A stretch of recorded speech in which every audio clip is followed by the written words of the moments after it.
Hello and welcome to the Courage Coalition. Today's guest is going to be a gift, you guys. Dr. Marisa Snyder is a practitioner and she is an advocate for midlife women, leveraging over 17 years as a practitioner, author, and speaker to spark a massive movement for women in perimenopause and beyond. With her top-rated Energize podcast, Dr. Mariza has over 13 million downloads and a passionate social media audience. She's a trusted guide offering science-based backed solutions for perimenopause and metabolic health. Welcome, Dr. Maria.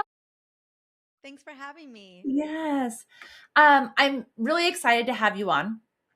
I'm so excited that you said yes, because you know what? You're giving us your time and you're giving us your expertise. And I'm so blessed and grateful for that. The reason I believe that we need to talk more about this is there's something that you said here in your notes. You said, why are we still whispering about perimenopause? And I thought, yes, that's exactly it. Why are we still making this like a hush hush topic? Oh, don't talk about that. Don't talk about your symptoms. Don't, create noise around it.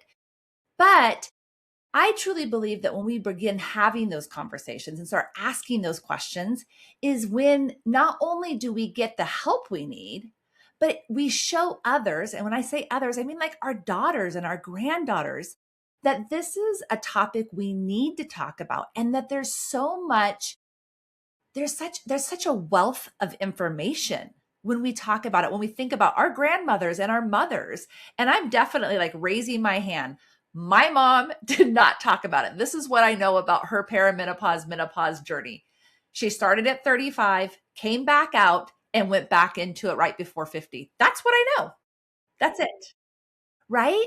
And as I'm entering that part of my life, or have entered that part of my life, what I find that I'm most frustrated with is that, and I say frustrated lightly because I am a researcher. So I love gaining information and empowering myself.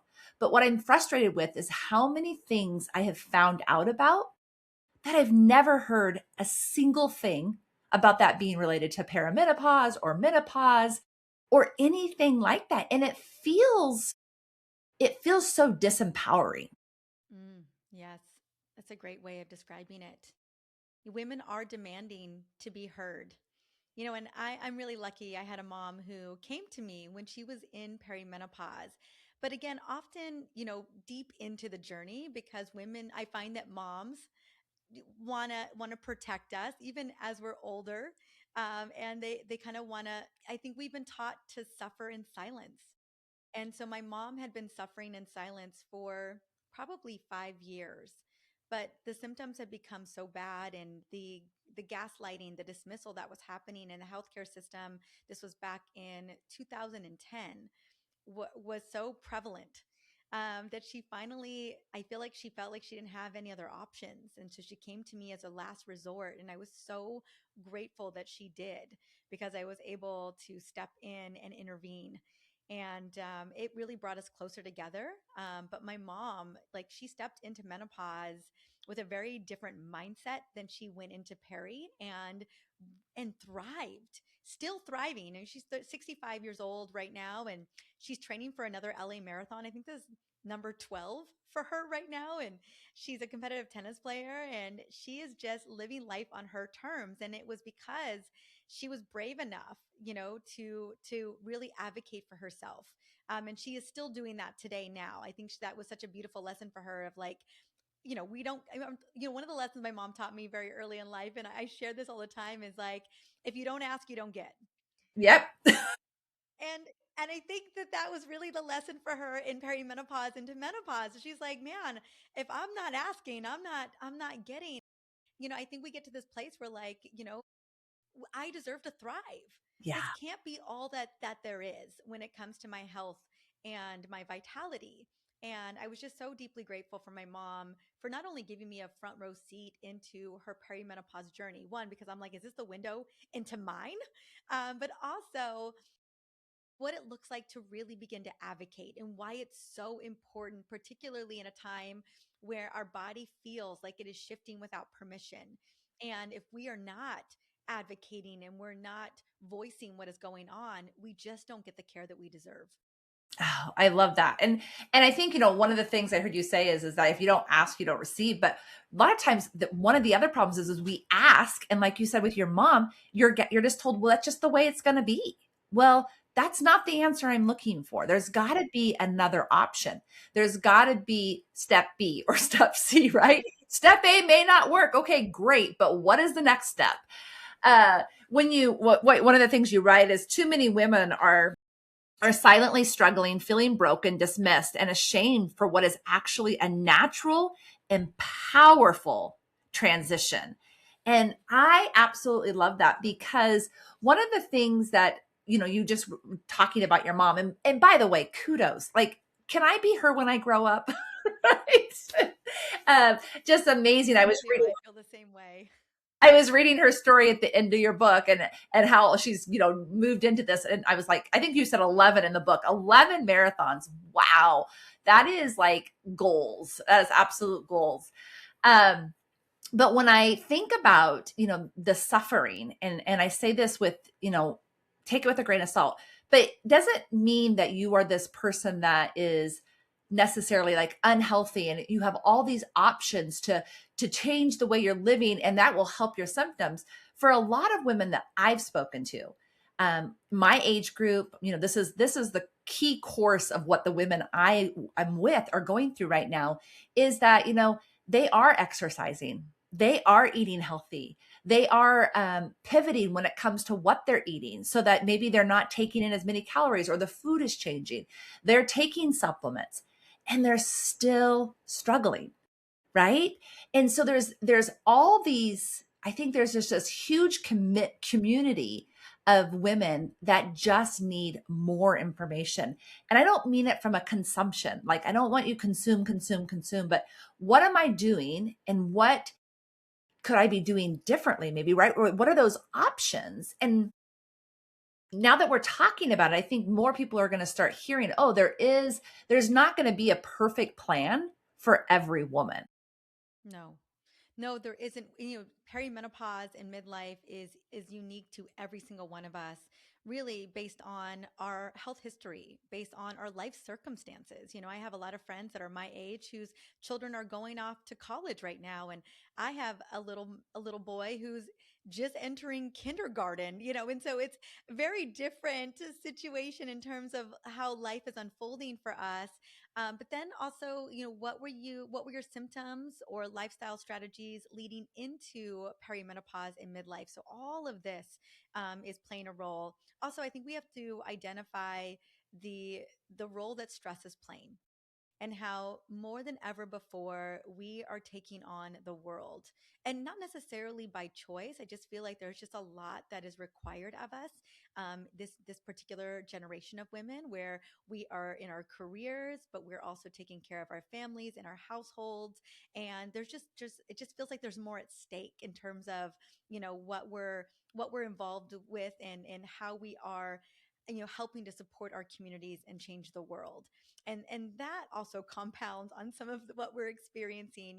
One of the things I think we forget is that symptoms can be exacerbated when we're experiencing more stress. And I would have to argue that there's nothing about this modern day world that is conducive to a regulated nervous system or even optimized hormones. And so I think that's kind of the linchpin that's happening as well, is that that's one of those insidious, things that are happening behind the surface, or, behind the scenes, that just feel like kind of everyday life that is silently eroding, our resilience. Yes, absolutely.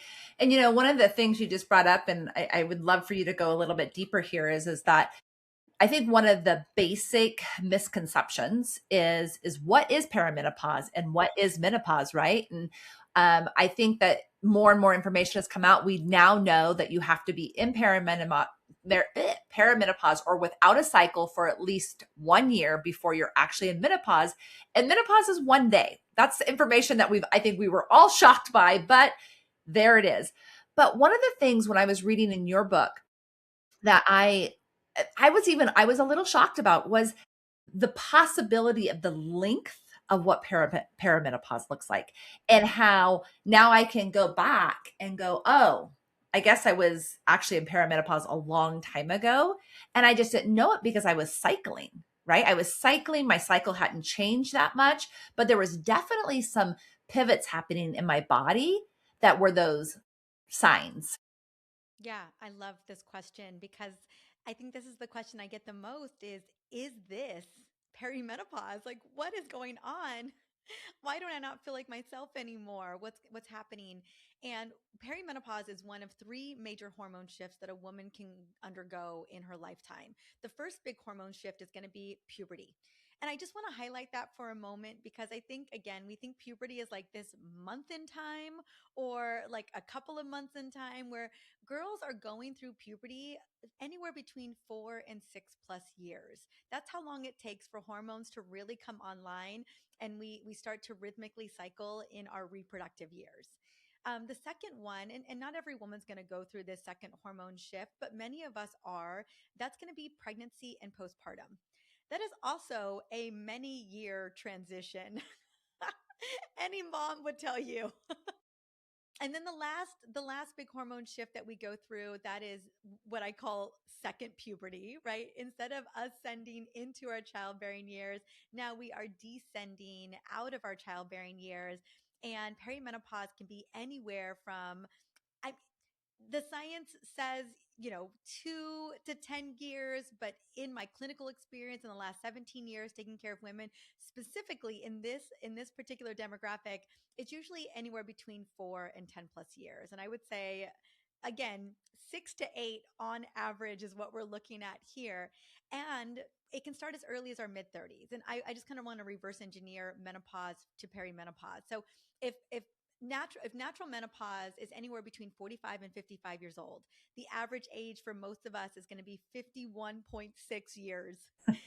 We know that perimenopause is 4 to 10 years leading in, but I cannot tell you how many patients and colleagues of mine entered menopause in their mid to late 40s. So 46, 48, 49, not 51 or 55. And so, based on that, if we reverse engineer even 8 years, we're talking about late 30s. And so, again, women can begin to experience maybe some shifts and changes as early as their mid to late 30s. And so, how I like to break it down in terms of phases, because early perimenopause can look very different than mid perimenopause and late perimenopause. So, I usually talk about our late reproductive years. That's mid 30s to late 30s, where again, we're regularly cycling, but we may notice some cycle shifts and changes, particularly in the luteal phase of our cycle, as progesterone begins to, again, it's not a steep decline, it's often a steady decline, but we may notice less stress tolerance, more irritability. Um, may notice some sleep issues. Like all of a sudden, the last week of our period, we're not sleeping as well, but we were sleeping fine the rest of the month. Like we also may notice cravings and just not the same level of energy. Again, it can feel a lot like PMS, but maybe PMS a bit exacerbated. And then we move into early perimenopause. This is typically, like I will tell you, most of my patients 42, 43. Like show me a sign, make it impossible for me to miss. This is where women are coming to me and telling me I just don't feel like myself anymore. Now my mood, it's very obvious, irritability, mood swings. I feel low, deep sense of dread, maybe some rage, sleep issues, weight concerns, inflammation, joint inflammation. Like this is where things really start to show up and begin to present. And this is where women are like, what is happening? I haven't changed anything. And Right. yet I just don't feel right. Something isn't right. And then when we get into late perimenopause, this is where this is medically how we defined perimenopause, where women were skipping periods more than 60 days. This this was very much the benchmark of moving into menopause. And usually by the time we are skipping periods more than 60 days, we know that we're about 3 years out from menopause.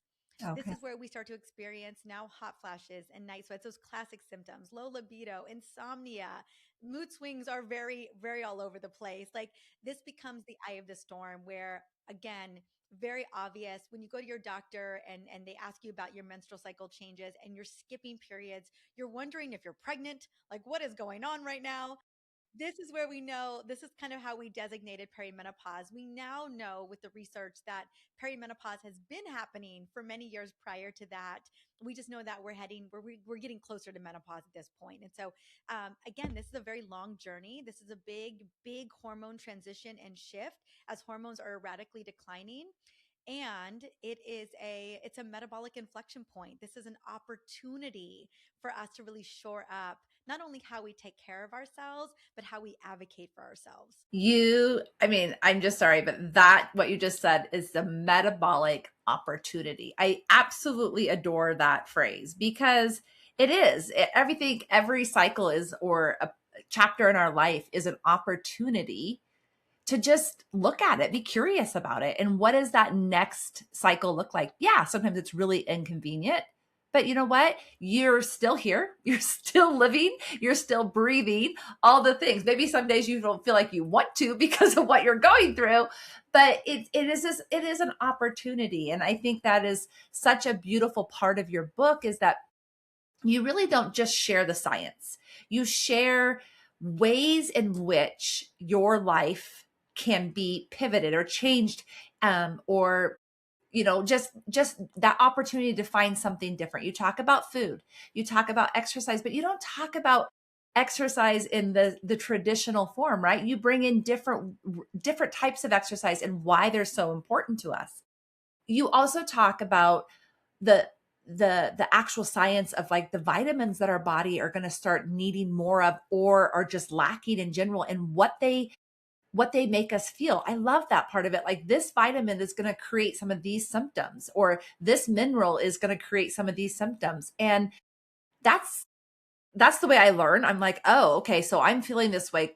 Check, check, check. What am I getting and what am I not getting? Um, so talk to us a little bit about why, or what your practice has taught you about really just actually taking the opportunity to relook at your lifestyle. Because you brought in stress, and stress is a key component to so many stages of our life, but it really does affect everything that's happening at this stage of our life. And so talk to us a little bit about why you have found it so powerful to bring in all these holistic type of help. I love this question. Why is lifestyle such a big part of the conversation? And it's because lifestyle medicine is mitochondrial medicine. And when we think about mitochondrial medicine, we're talking about cellular energy and vitality. And that is what every woman I have ever worked with wants to experience more of. I want to feel like myself again. I want to feel vital. I want to feel energized. I want to have the energy and the capacity and the resilience to do the work I'm here to do here in this world, right? As we are stepping into this most powerful chapter. And the biggest lever that we can pull is always going to be lifestyle, and lifestyle built on wins. Because it's one thing to say, hey, we need to optimize lifestyle, we need to do the lifestyle piece, but I also want to meet women where they're at. Because often we are moms raising families, we are women driving communities and supporting people around us. We're the caregivers. There's a lot on our plates. And so I'm a big fan of building lifestyle around where you're at, but also more importantly, around wins and momentum. And that's how I built the book, The Perimenopause Revolution, in terms of the principles. It's like, how do we build nutrition that is optimizing your metabolic health, but more so your cellular energy so that you feel alive in your body? How do we build movement where we meet you where you're at? Today I didn't get up as early as I normally get up, and my son got up super early and he wanted to cuddle. There went the 20-minute workout this morning. Like, it's gone, and that's okay because I have a walk scheduled with one of my best friends. I'm going to build an exercise snack throughout the day. And that gets to be the movement win. Is movement still a part of my day? Absolutely. But it's going to look a little bit different, based on having to pivot. And that is life. We still get to build these things in. I still get to eat metabolically healthy. I still get to build in, I was listening to, I have a gratitude practice that I do in the shower, and I do with my son. And so it's, again, making it work for you, but really honoring those pillars of nervous system regulation, circadian rhythm optimization. treating your sleep like it is a sacred act, like, and honoring that. Yeah. And then, not only that, but also, spending time with friends and community, taking your supplements, hydrating. I've got my water, I've got my matcha right here. Again, building these into your life where you make it work for you. And that was what was really important for me in this book, was that I understood what it felt like to be in perimenopause. I knew what it meant to feel like I was kind of negotiating with my time to make everything work for my family, but that also to take care of myself so that I could take care of my family, right?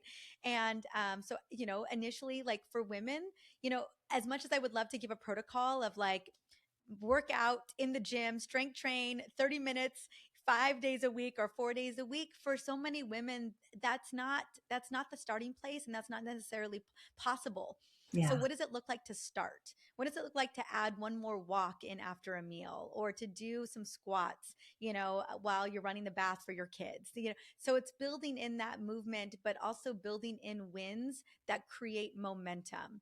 But note that lifestyle is what's going to lead us to feeling like ourselves. And it's going to be that consistency that makes all the difference.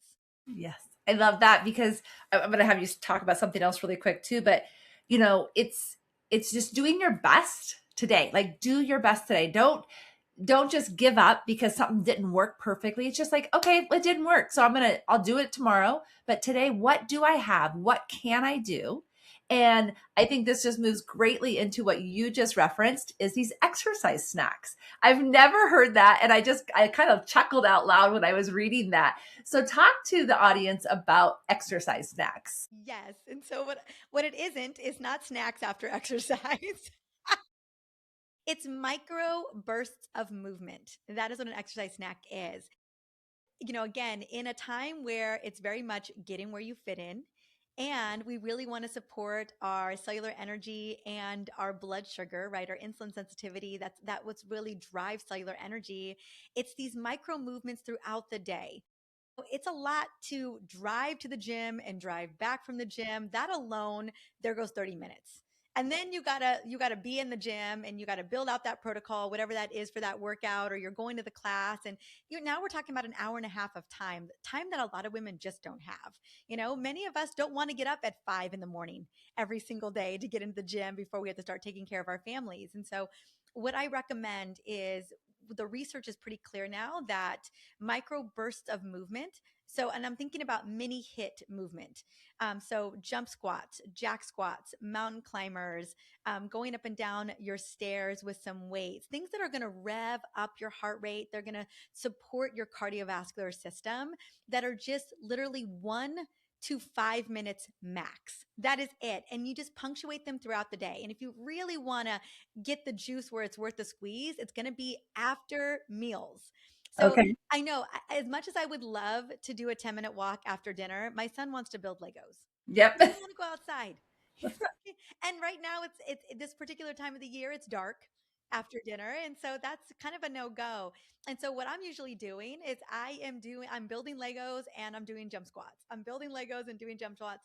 And I typically love to do 20 jump squats in a row. Usually I'll do 3 sets of those 20 jump squats. And I have the data to back this up, where I've put continuous glucose monitors, which is looking at blood sugar throughout the day. And I have tracked this on hundreds of patients, hundreds of women. And when women implement exercise snacks, like, again, jump squats, jack squats, jumping jacks, mountain climbers, after meals, their blood glucose levels stay pretty consistent throughout the day. And even if it's just, hey, I'm going to commit to my 20 squats or my 40 squats after dinner, that makes a insane difference in terms of overall energy levels. And these are the benefits that I hear from my patients all the time. One, they're sleeping better. They're getting deeper, restful sleep. They've got more energy in the tank because they're not burning themselves out. These are micro movements. Their blood sugar is more stable. Their mood is more stable, and they lose weight. Like, that's a side benefit of when your blood sugar is stable and your insulin is sensitive, you are going to lose weight as a side effect of that. And so, again, very easy to implement. Maybe, again, starting just 1 or 2 times a day and then boosting up. And so this morning, because I wasn't able to work out, I did 60 jump squats. Took me 3 minutes, and then I went on about my day. Yes. I love that because it's exactly what we were just saying is just do what you can with what you've got. But this And is, this requires no equipment. yeah, none. Just your body weight. You could be at the baseball game. No, you could get the baseball game, and if you would prefer to just walk around, the baseball track, by all means. But like again, and that's the beautiful thing. Like I can do 10 squats. Like I'll load my son in the car, do 10 squats, and then get in the car. Like Yeah. it's that easy. It's like it's these little micro breaks throughout the day. And what's so nice is often, I mean, you and I, let's be honest, most of us are staring at a computer all day, and we all hit that moment, probably late morning or early afternoon, where we just hit a wall, and you need that caffeine or you need something. And what if you just get up next to your desk and you just do some squats, or you do some mountain climbers, a couple of jumping jacks, and 60 seconds max. And then you get back into it, right? Better yet, go outside and take a little walk just up and down the block. But if you don't even have that moment, you only have like 3 to 5 minutes, you can't get outside, quick little micro movement, and then back in the game. Love it. Absolutely. It's so doable, so accessible to anyone that really truly wants to incorporate it. But I think this is a beautiful segue because you brought it up so many times as you were talking about this of the importance of our insulin and blood sugar. And honestly, I will say, like, I've read a lot, and your book is the first book that really highlighted this critical need to understand this, especially at this point in our lives, but really as a whole. So I would love for you to share some information about why it's so important, what it's actually doing in our bodies. And this really has nothing to do with diabetes. You don't have to be pre-diabetic for this to be important. No. Although I will say that 84% of pre-diabetics don't even know that they're diabetic. So we have just kind of, in terms of, I know we're talking to women in midlife, but just, I think about us taking care of our families. Currently, 1 in 3 of our children are pre-diabetic, and 1 in 4 of our children are full blown diabetic. And so we are again at a major metabolic inflection point across the ages right now. And when we think about blood sugar, it really is a proxy for our overall cellular energy. This is how, for the most part, it's how our brain is leveraging energy. It's how our bodies are predominantly leveraging energy. And in midlife, and I think many women can relate to this, is, again, we walk into this transition and we have been eating the same way for years. We've been moving the same way for years. And all of a sudden, a lot of those strategies stop working. And it isn't, again, so often women think it's their willpower, or it is they're not working hard enough. Like, you always think about like no pain, no gain. And it's not that.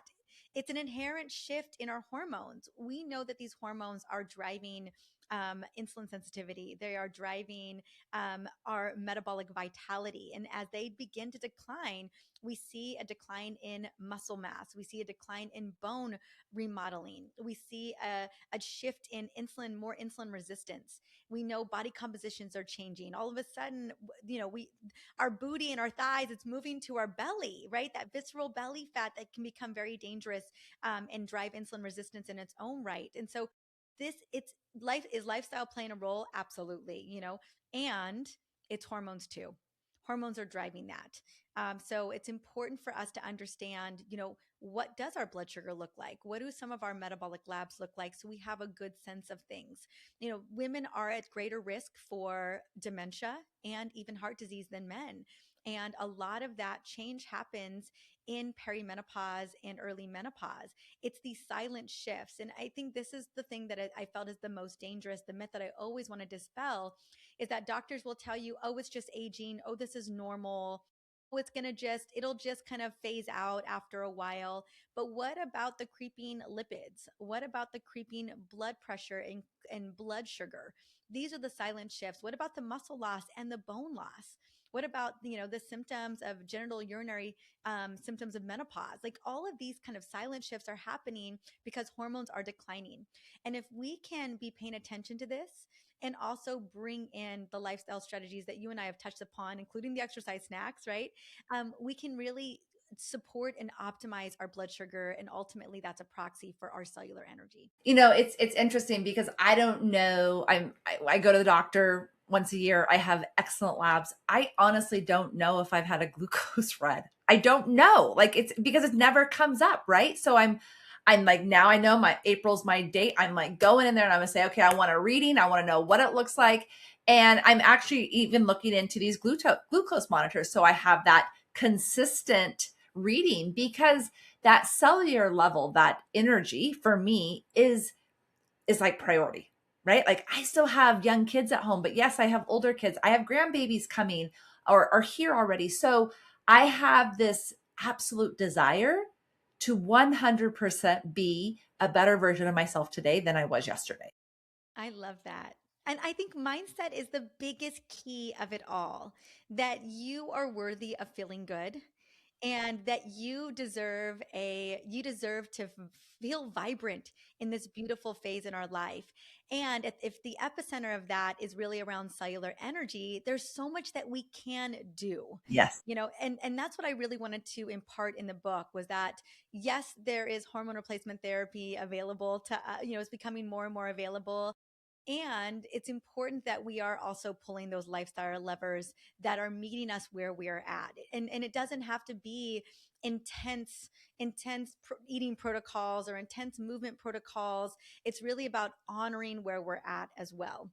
What won't do, like, I think about all the HIIT classes that I did when I was younger and how those do not serve me anymore. Like, Oh, that's not meeting me where I'm at. And so we get to build plans and lifestyles that work for our bodies but also honors our cellular energy. And I think we're moving towards a time of thinking about being stronger, thinking about being resilient.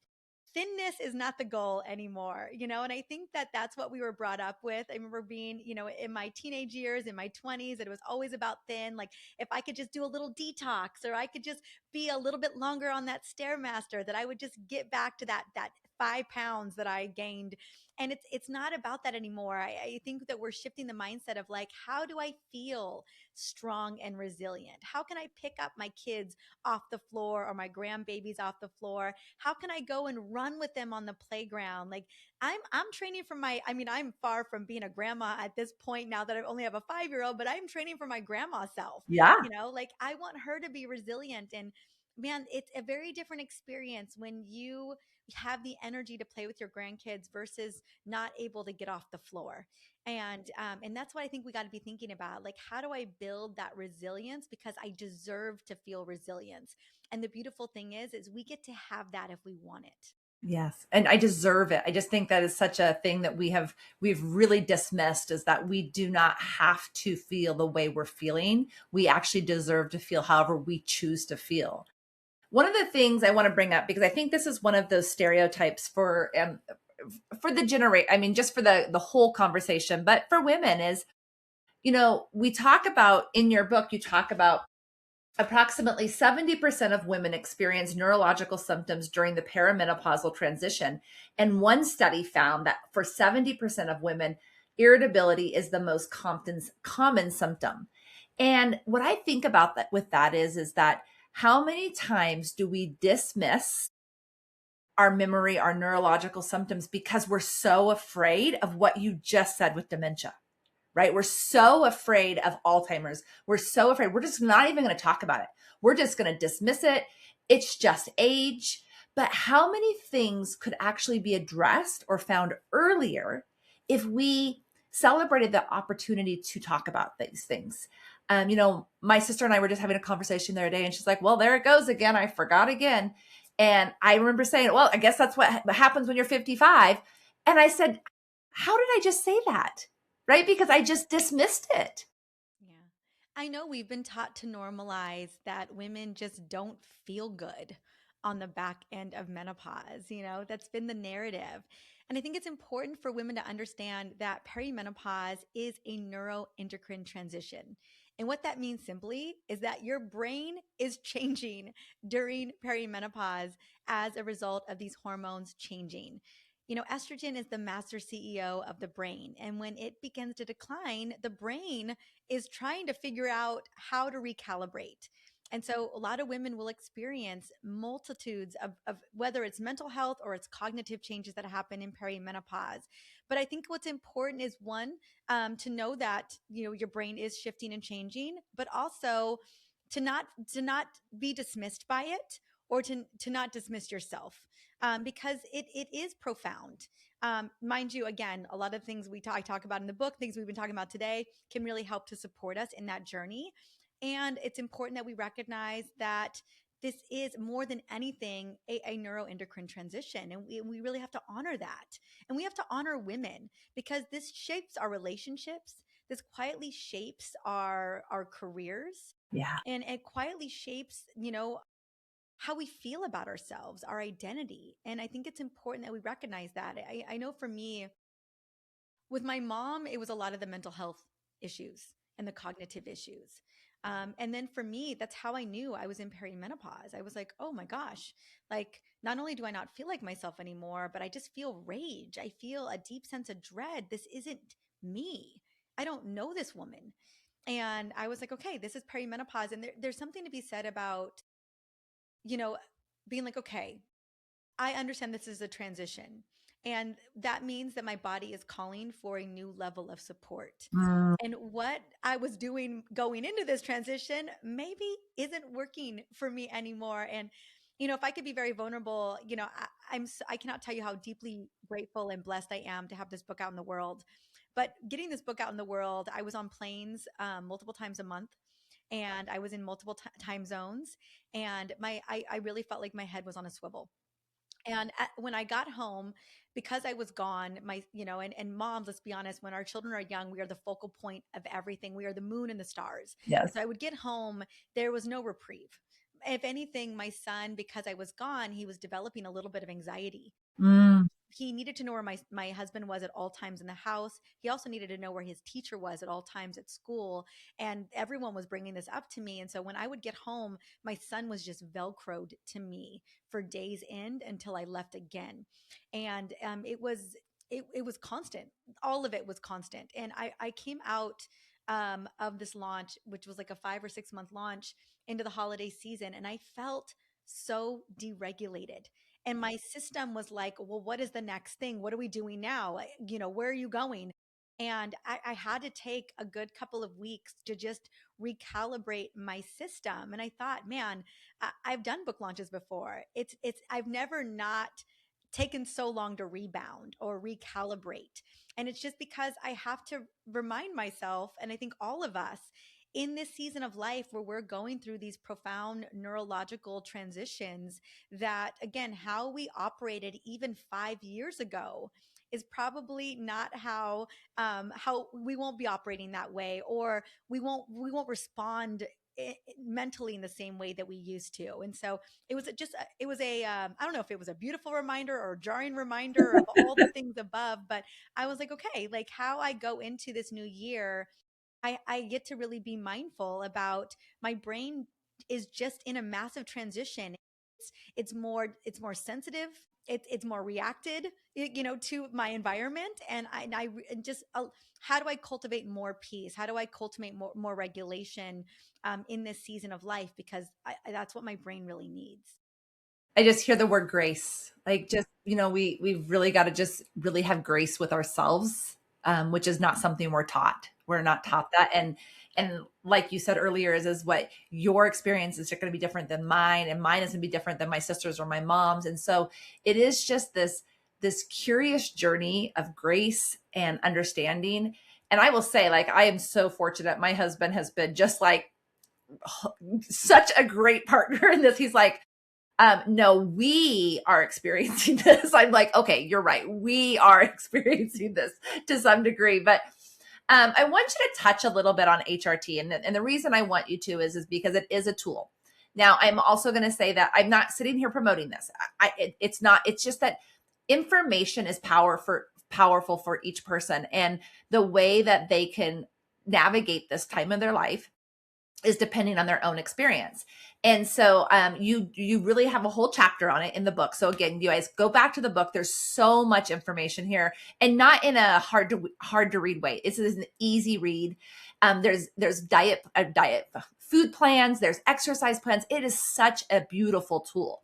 And the reason I want you to navigate HRT is I'm just going to be a little vulnerable here too, and give you a story is that as I was going through perimenopause, I was doing a lot of reading, and I was like, you know what? I think HRT might be an option for me, because I was having some extreme joint pain. I was really worried about the the deprivation of bones and muscle that was happening, all the things. And then guess what happened? I got a abnormal mammogram. And so it was like, pause, and went back for 6 months, still abnormal, pause. And now I'm on a 5-month schedule. So I'm still in this pause schedule, which is kind of almost putting me outside that ideal time of starting. And I know that there's some information out there, because there's so many different types of HRT now that may or may not be for me, or for someone maybe that's in my same situation. But I would love you for just to kind of summarize what they're finding about HRT, why it's actually being used in different ways, outside of those studies in the early 60s, and how we were like, no, you can't do that, it causes breast cancer. So I would love for you just to summarize this part of mini tools. I love this. I love this question. And Corey, honey, I'm just sending you so much love and extra grace in your journey. When I was in my own kind of start of HRT a few years ago. And I also got an abnormal PAPS, or not an abnormal PAPS, but abnormal mammogram, that led to a biopsy, Okay. um, that luckily was clear. Yes. And I was at the time, it's another, I have chronic migraines. And I will tell you, they get exacerbated when I'm stressed. That was one of the things I was dealing with on the back end of this launch. I was like, this is more migraines than I'm okay with. And so we were looking at HRT as another viable solution, because I'll get hormonal migraines. And I will Okay. tell you, perimenopause, when things get really wonky and you're having periods more inconsistently, a lot of women will experience more migraines as a result. Particularly, this is a zone of vulnerability for a lot of women when it comes to migraines, inflammation, those types of things. Like you said, the things that you were experiencing as well, and you're like, hormones, please. Um, and we are learning a lot about hormone replacement therapy right now, more than ever before. There was a big halt in research studies for women, particularly clinical studies, for almost 20 years. That really set us back. And what we've learned, regarding the Women's Health Initiative study, which was the study that was the landmark study that freaked everybody out because of the big press release that happened back in 2002. And what we discovered really, and mind you, in the Women's Health Initiative, these were synthetic hormones. These weren't bioidentical hormones. This was conjugated equine estrogen and MPA, a progestin. And so what we now know, and what mostly is being prescribed today, is bioidentical hormone replacement therapy. So estradiol and oral micronized progesterone, right? That we're looking at. And what we discovered in the Women's Health Initiative was, one, actually the estrogen arm, the conjugated equine estrogen arm, reduced risk of breast cancer. It didn't actually increase risk, and it reduced risk of osteoporosis and heart disease. We saw really great benefits. It was actually the progestin and estrogen arm that we saw not even it was, instead of 5 cases out of 1,000 or 4 cases out of 1,000 breast cancer, it was 5 cases out of 1,000 in breast cancer. It was very, very, very low, 0.008%. And we realized it was if there was any concern at all, it was the synthetic progestin.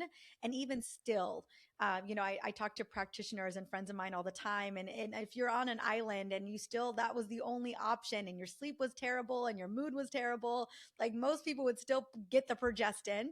But luckily, it's oral micronized progesterone today.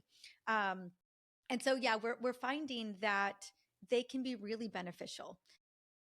Even vaginal estrogen. I always think of it as skincare for our not only vaginal atrophy, for orgasms, for less painful intercourse, for reducing UTIs and bladder issues. And so, um, it's important to explore if HRT is right for you with your provider. I understand that there's still not a lot of providers that feel very confident, especially with the new guidelines and the black box warning coming off with the FDA when it comes to estrogen products. But finding someone who you can have a conversation with. And women ask me all the time, like, when is an appropriate time for me to at least have the conversation? I tell women, as soon as you start having symptoms, as soon as you start not feeling like yourself, it's a worthy conversation.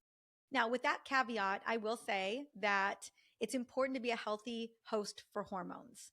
Oh, Hormones can only do as much as the body is willing to receive. They are chemical messengers.